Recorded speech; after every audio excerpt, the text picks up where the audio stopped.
This is Binomial Distribution from the Year 1 Applied Book, Chapter 6, Statistical Distributions. You should have already looked at the idea of a discrete random variable, things like the score you get when you roll a dice, for instance, which will be a uniform distribution, all the probabilities are the same, and even some non-uniform distributions where the probabilities are different, like a biased dice.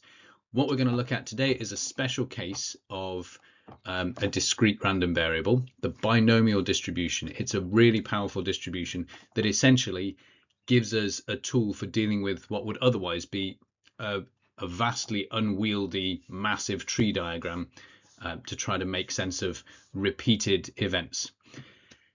In particular, it's going to give us a typical table like this, although for much larger numbers we wouldn't normally draw out the table. We would work with the probability mass function instead, but we're going to start with a small number so we can get a feel for what's going on. The classic will be we're tossing a coin, because a binomial distribution deals with a situation where either something happens or it doesn't, success or failure, tails or heads, that kind of thing. And there will be a number of trials, in this case 5 trials. There will be a probability of success. If it's a fair coin, that's 0.5. And before we get into why it works and where it comes from, we're just going to dive straight into the formula from the formula book. I'd like you to use that. It's provided for you on the screen. The weird brackets that look like a vector, remember that from binomial expansion in pure maths. That's the combinations or the choose function. So n choose x. X is the same x that's in my table, and n is the number of trials, that's 5. P is the probability of getting tails, which is 1/2. So have a go at applying that formula and see if you can fill in these 6 values. I'm going to shut up for a second. You can pause the video and try filling those in, and then you can check in with me and we'll see if you got them right. Okay, here is the monster tree diagram I was alluding to. Even with just 5 trials, it's getting pretty unwieldy. We don't want to be writing this out by hand. Even I found it easier to write a program to create it for me than to literally draw it out. It would have been many, many lines. There are, as you can see, a lot more than 6 outcomes at the end of this tree diagram. In fact, if you were to write out every single outcome, it would look something like this. There are 32 of them because there are 5 branching points that double the number of outcomes. So if we double 5 times, you've got 2 to the 5, or 32 different outcomes, from all heads to all tails and everything in between. But of course, what we're looking for is like an abbreviated version of this. We don't care when we're just counting how many tails we got, whether we got them all at the beginning or all at the end or mixed around in between. So if we look first at 0 tails, there's only one way that can happen. You've got to get heads every single time. So of the 32 possibilities, only one of them gives you 0 tails.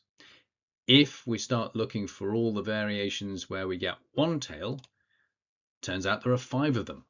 And if you look carefully, you'll notice you could categorize these by saying there's 1 tail and 4 heads, but the tail could be in either the 1st position, 2nd position, 3rd position, 4th position, or 5th position.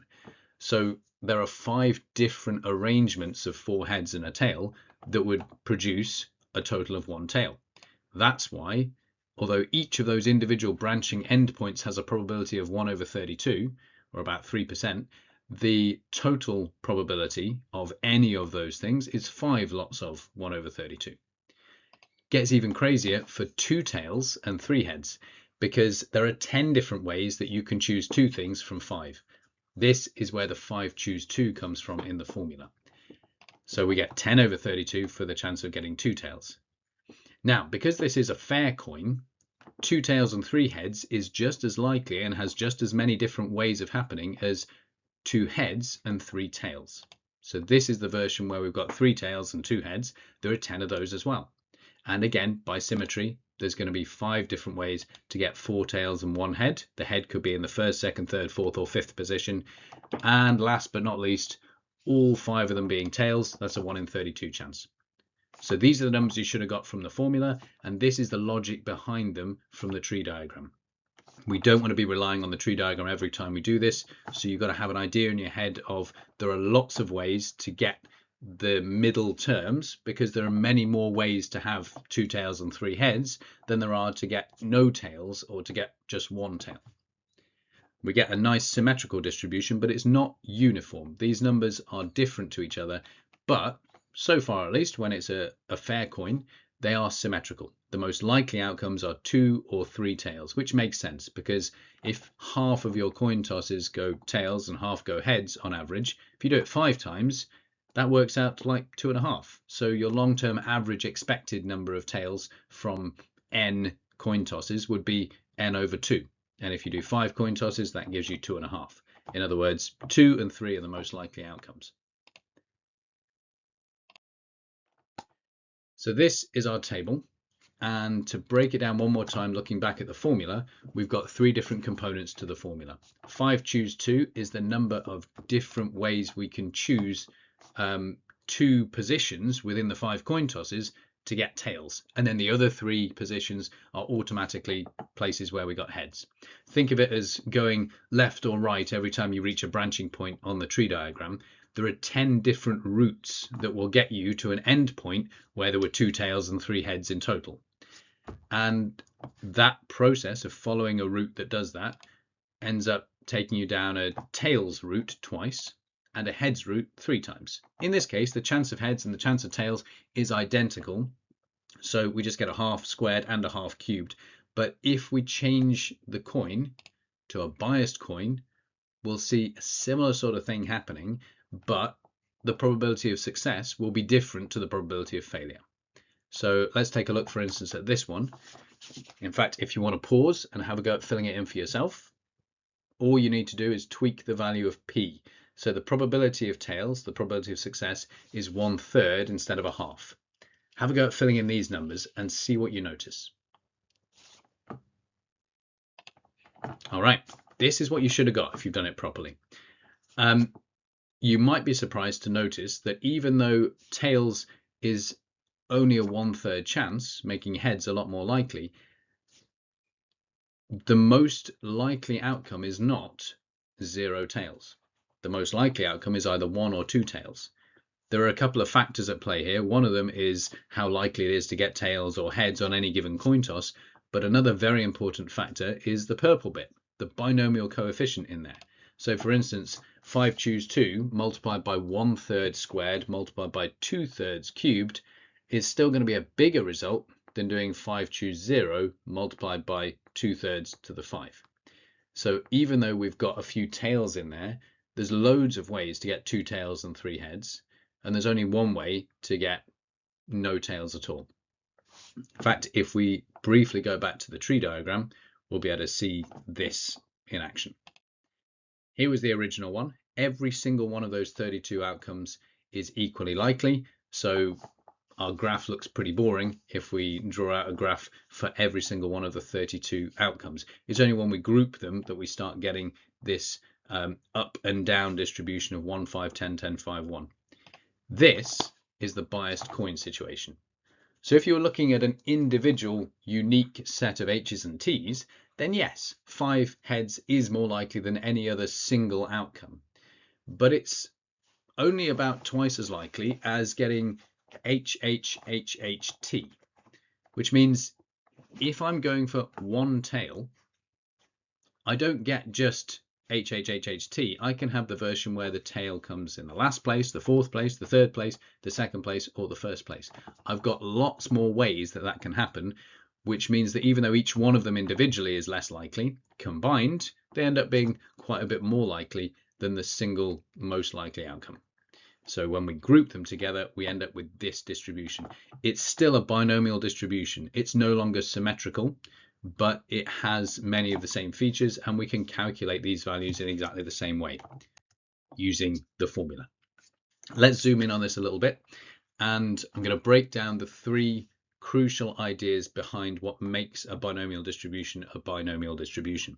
There are a few things that have to be in place for this to work, and I like to remember them by looking at the 3 elements of the notation for a binomial. We write b, open brackets, n, comma, p, close brackets. The b stands for binomial. We use a b to distinguish it from other distributions that you will do next year, like n for normal distribution, or distributions that you haven't yet come across, like g for a geometric distribution, or p for a Poisson distribution. So the b stands for binomial. And what that tells me, the bi in binomial stands for 2, which means we're looking at 2 different outcomes. The 2 outcomes are normally called success and failure. In our concepts that we've been working with so far, we've treated tails as the success and heads as the failure because I was interested in counting the number of times I got tails. The binomial distribution counts the number of times you get a success. N stands for the number of trials. So if we do 10 coin tosses, N is equal to 10. If we do 5 coin tosses like we've done so far, N is equal to 5. And P is the probability of success. Now, a few important things about N and P. Firstly, the number of trials must be fixed. There are different statistical tools for dealing with questions like toss a coin until you get at least 5 tails. That's a different setup. What we're doing is saying toss a coin exactly 20 times, let's say. And we need to know in advance what the total number of trials is, or at least that it's a fixed number. So we know that we're going to do this thing a certain number of times. Otherwise, we don't know how big our imaginary tree diagram is that we're summarizing using the binomial distribution.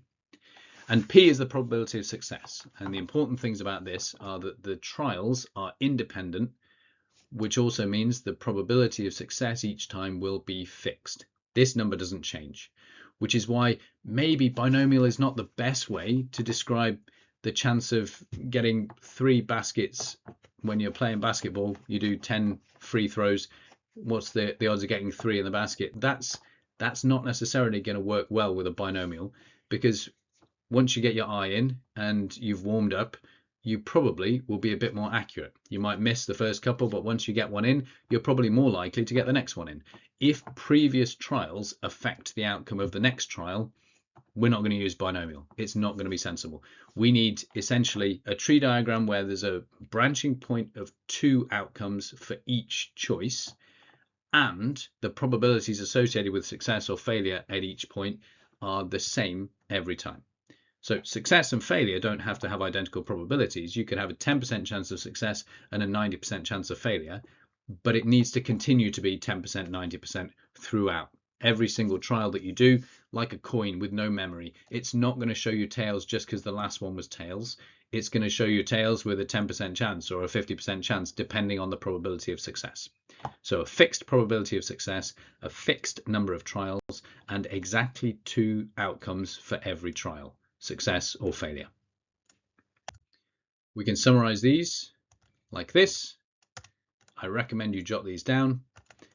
And as a simple example, if you're playing 5 games of snakes and ladders, I think we can agree there's no skill involved in snakes and ladders. It's totally a game of luck. So if you play 5 games, then we can model the number of games you win by a binomial distribution. There are 5 games, so the number of trials is 5. Playing the game is the trial, and a success is fairly obviously you win the game that you're playing. So 1 trial is 1 game that you play, and if you win it, then that's 1 success. The probability of winning, if you're playing against a single opponent, is going to be a half, because neither of you has any particular advantage.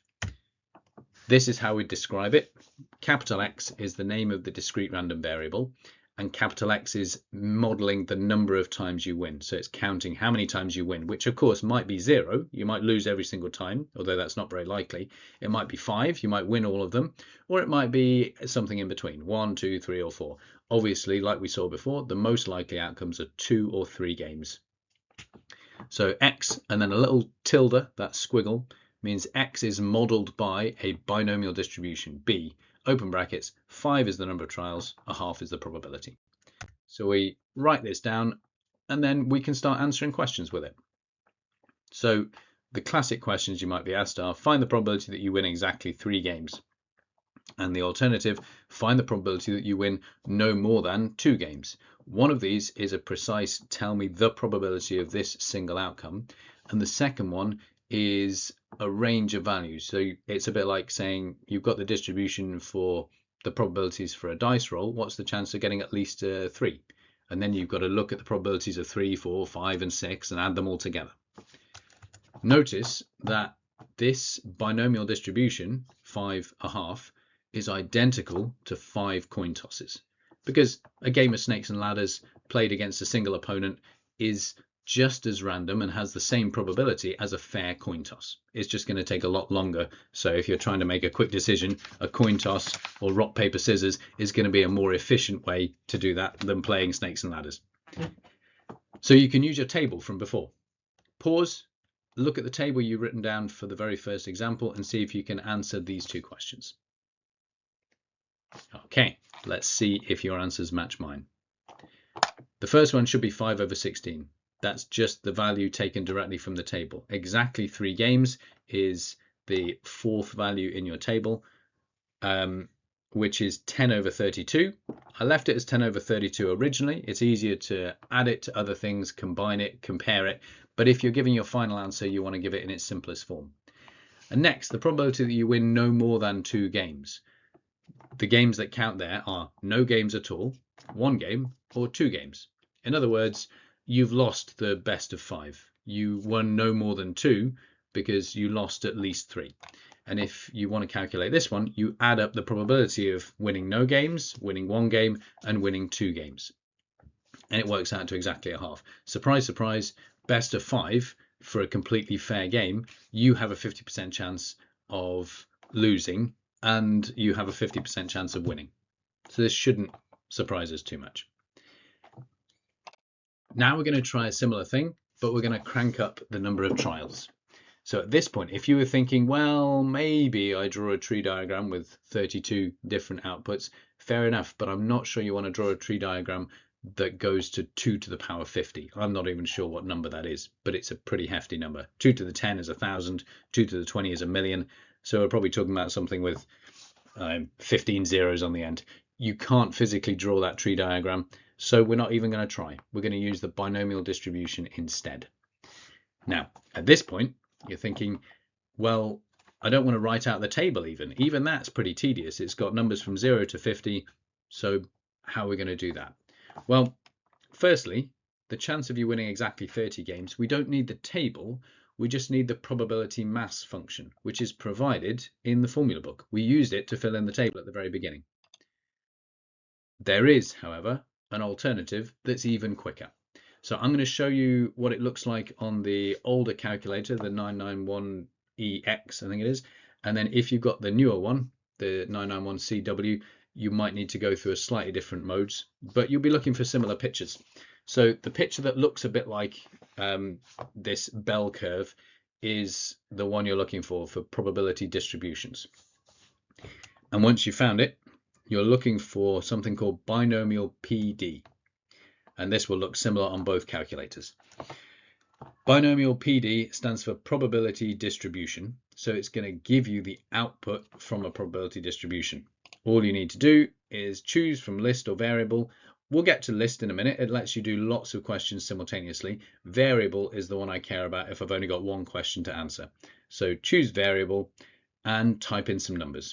The X is the little x of 30 in this case. That's how many games we're interested in winning. Capital N is the total number of trials, in this case 50, because we're playing 50 games of snakes and ladders. It's going to take us all weekend. And P is the probability of success, the chance of us winning a single game. Type those in and we'll see what we get. This screen, after you type these numbers in and press equals or exe, it's going to calculate for you precisely this, the probability that capital X is equal to 30. So it gives you just cherry picking that specific value from your table. You don't need to write out the table, and you almost never would with a binomial because we'll be dealing with values of n that are just too big. But the calculator will be able to do essentially 50 choose 30 multiplied by 0.5 to the 30 multiplied by 1 minus 0.5 to the 20. It's doing all of that for you to save you typing in the same thing over and over again for a bunch of different questions. And this is what the answer should come out to. 0.0418, so about 4%. Remember, the calculator is just doing a shortcut version of what the formula book already tells you. So if you need to do this algebraically, which occasionally happens, then you can go to the formula book and you can sub in whatever you like for the n and the p and the x. But the calculator is a nice shortcut for that. Now you might be thinking, how's that going to help me with question 2? No more than 20 games is a bit more tedious. Last time, when it was no more than 2 games, we were adding up the chance of 0, the chance of 1, the chance of 2. A bit tedious, but not impossible. This time, do we need to add up the chance of 0, 1, 2, 3, all the way up to 19 and 20? Well, no. Turns out there's another shortcut for this. Doing a tedious calculation over and over again very precisely is not a job for a human, it's a job for a calculator. So once again, grab your calculator, open it up. This time, you're going to scroll down. This might be in a slightly different position on the newer calculators, but you're looking for binomial CD, not PD, CD. If there's a C, it stands for cumulative, I believe. At least that's what I like to think of it as. Probability distribution and then cumulative distribution. That means it's going to give you the sum of a whole bunch of probabilities automatically. And you type in these numbers, and you've got to be very careful because the only thing on this screen that looks different to the last screen is that it says CD instead of PD. So you've got to remember what the C stands for. Cumulative means it's going to add up all of the probabilities up to and including 20. So this is giving me a completely different answer. It's not telling me the chance of getting 20 successes or winning 20 games. It's doing the chance of winning 20 games plus the chance of winning 19 plus the chance of winning 18 and so on, all the way down to the chance of winning 0 games. So very powerful tool, and this will work even for relatively large values of n. In fact, you could make n equal to 100,000 and the calculator would probably pause for 5 or 6 seconds, but it could still work it out for you. So something that will be completely impractical with a tree diagram or even using the convenient shortcut from the formula book is still doable with the calculator. And this gives us 10%. Okay, it's added up all 21 of those different probabilities and it gives us an answer of 10%. Now, that might seem strange that winning 20 games or fewer out of 50 is a very different probability that winning 2 games or fewer out of 5. But that's what happens when you crank up the number of trials. You change the probabilities. The larger the number of trials, the more the outcome groups around the average. So the average for 50 trials with a probability of a half is of course 25. That's the most likely number of games you win. And as you go further from 25, it gets less and less likely to occur. And no more than 20 games only happens about 10% of the time. So you can be pretty sure if you play 50 games, you're quite likely, there's an 80% chance that you'll be winning somewhere between 20 and 30 games. Let's see what this looks like in context. These are all questions that will be far too time consuming to calculate, either with a tree diagram, definitely not a good idea, or even with the formula from the formula book. So we're going to rely on the calculator to do these things. And what I'd like you focusing on for these questions is the notation we're using. So pause, have a careful read through, maybe give it a try, see if you can get some numbers from the calculator, but then come back and look carefully at how I'm writing down the notation I'm using and see if you can make sense of the same thing. For our first question, how many smoke alarms is he likely to need? This isn't even a probability question exactly. It's not about what's the chance of something. It's can you predict the most likely number? And there is, in fact, even in the formula book, there is a formula for this, but you might be able to make sense of it just intuitively. If 20% of homes don't have a working fire alarm and you're going to go and visit 50 homes, then you would expect on average 20% of those 50 homes to not have a fire alarm. So that's how we do it. But you might remember this notation, E of X. So we still set up the binomial distribution notation, X squiggle B 50 0.2, but then the expected value or the long-term average is going to be just the number of trials multiplied by the probability. We would expect about 10 homes are going to need a smoke alarm. So he's brought 11 just to be on the safe side. What's the chance of that being enough? In other words, not needing more than 11, needing 11 or fewer. In other words, 11 or fewer houses don't have a smoke alarm. So we need binomial CD mode because it's a range of values, not just a single fixed value. And we're going to type in X equals 11 into the calculator, N equals 50 and P equals 0.2. If you've done it right, you'll get 0.7 something. If you've got a much lower number, you've probably used binomial PD mode instead of CD, so double check that you're in the right version. The next day he wants to visit another street, also with 50 houses, but he only has 7 smoke alarms. How likely is it that this will not be enough? Now you could work out the chance of it being enough and then take it away from 1, or you can work out the chance of it not being enough directly, but either way it's going to involve taking something away from 1 because of the way binomial CD works. If I want the probability that I'll need more than 7, which is the definition of 7 not being enough, then that's identical to 1 minus the probability that I won't need more than 7, that I'll need 7 or fewer. Now, binomial CD gives you a range, and you just need to provide it with an upper bound, but it's an inclusive upper bound. That means it's going to calculate the probabilities of anything up to and including, in this case, 7. It'll work out the chance of x equals 0, x equals 1, 2, 3, 4, 5, 6, and 7, and add them all together for you. When you've got that number, do 1 minus that number. In this case, the probability that x is less than or equal to 7 is about 19%. We do 1 minus 19%, and we get the probability that we will need more than 7, which is about 81%. Shouldn't be too surprising. We can use some intuition here with both of these first 2 questions. If 10 is the average expected number of fire alarms that we'll need, then it should be fairly likely that 11 will be enough. It should, at the very least, be more than 50%. On the other hand, it's also quite likely that 7 will not be enough, because the most likely outcomes are that we'll need 10 or 9 or 11 or something like that. So the most likely outcomes are grouped around 10, the expected value, and if we stray too far from that, the probabilities start getting smaller. He plans to visit 500 homes during the following week and is collecting smoke alarms in preparation. How many should he bring to be 95% sure he has enough? Now, this one is a working backwards problem. We've been given the probability and we're being asked to find a value. Now, the way I've written this here, I'm using n, which might be a little confusing. Perhaps it's a poor choice of variable, but I'm using little n here to represent the number of smoke alarms that he should bring.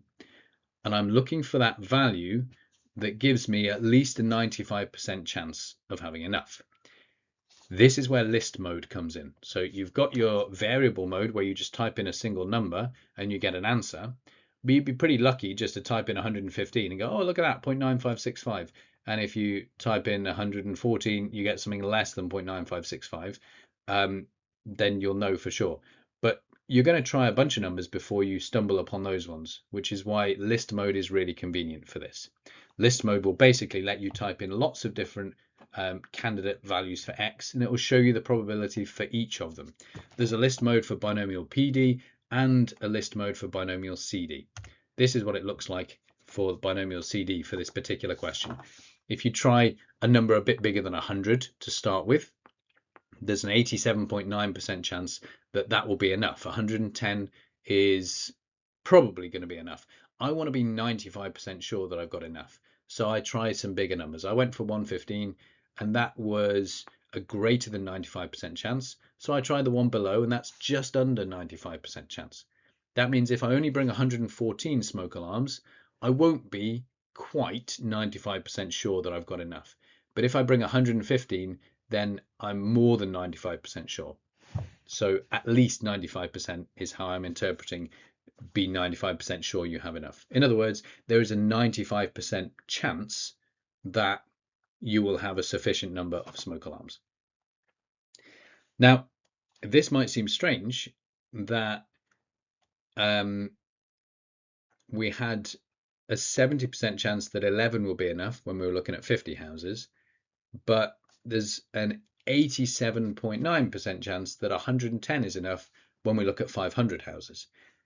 What's happening here is as we scale up the number of trials, we squash the variation. There's less proportional variation there. So we might expect on average 20% of the homes to need a smoke alarm, but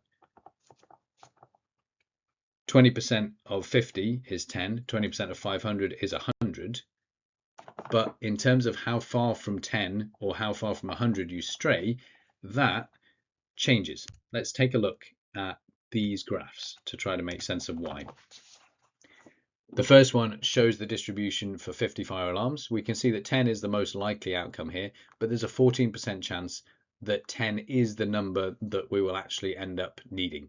Whereas as soon as you go to 500, there are lots more possibilities. Now, the curve looks a little different. In fact, looks more like a curve the more possibilities you've got. And it's starting to look more like the bell curve that you saw on the calculator. We'll come back to that idea when we do the normal distribution next year. But for now, notice that the grouping, although in terms of numbers might be similar or even bigger, in terms of proportion, it's a lot closer. If you say I'm estimating 100, give or take 10, then you're going, what, 90 to 110? That looks like the large majority of this graph. Whereas if you go 10, give or take 1, which seems like the same level of proportion, you're not getting quite as much of the graph. The curve essentially, when you deal with a much larger sample size, shrinks the variation in proportion to that. So we can be more confident, we can make more confident predictions about what the outcome will be if we've got larger numbers involved. The next thing for you to try is a few questions from exercise 6C. So give a few of those a go, try to dot around and try a range of different questions. If you need more practice with the fundamentals of using the calculator, go with the earlier questions. If you want to try some meatier questions that involve a bit of wording, try some of the later ones. And finally, I've got a quick little question. How would you work out the probability of getting between 40 and 60 tails? This is a nice little puzzle. You have all of the tools you need to solve a problem like this using the binomial CD mode on the calculator, but I'd recommend you pause and have a think about how you can use that to get this. Instead of just giving you an upper bound and saying everything from 0 to 60, I'm saying everything from 40 to 60. How would you adjust for that scenario? We're just looking for these probabilities in the middle, not everything from 0 all the way up to 60. All right, here's how I like to think about it. Imagine you've written out the entire table. Obviously, you don't write out the whole table, leave a few gaps. But if you write out particularly surrounding the numbers that are relevant, near the 40, near the 60, it might help you to see what's happening. We already have a tool on the calculator for finding this probability, the chance of getting between 0 and 60 tails with 100 fair coin tosses. We can use binomial CD, we can put in 60 as our inclusive upper bound, and we get a probability of 98%. Notice though, we only want the bits in bold, from 40 up to 60, which means we need to get rid of the ones from 0 to 39. And that is where we use binomial CD again, but this time with 39. Notice that we use 39 instead of 40. We don't want to get rid of the 40 option, we want to include that in the range that we're left with. So everything from 0 to 60, and then we lose everything from 0 to 39. Whatever's left when we subtract those two will be the probability we care about.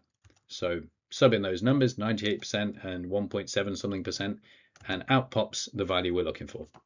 There is a 96.5% chance that you get between 40 and 60 tails.